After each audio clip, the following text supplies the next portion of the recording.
দিচ্ছি। কৃষ্ণ সুদামা এর পূর্বে আমি আপনাদের ছোট্ট একটা কথা মনে করিয়ে দেব। কৃষ্ণ কিন্তু সুদামার বন্ধু ছিল না। কৃষ্ণ হচ্ছে সুদামার মিত্র। বন্ধু আর মিত্রর মধ্যে অনেক তফাৎ আছে। কারণ বন্ধু যে হবে সে বিপদের দিনে পাশ ফিরিয়ে পাঠিয়ে দেবে, মিত্র যে হবে শত বিপদের পাশ ছেড়ে কোনোদিন চলে যাবে না।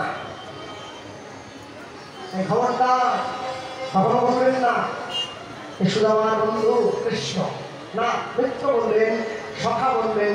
আচ্ছা, সব থেকে বড় আশ্চর্য কি? সব থেকে বড় আশ্চর্য হলো কৃষ্ণ সুদামার লীলাবৃত্তির মধ্যে দিয়ে জগৎজীব একটা শিক্ষা পেয়েছে। তৎকালীন সময়ে শিক্ষা ব্যবসা ছিল না।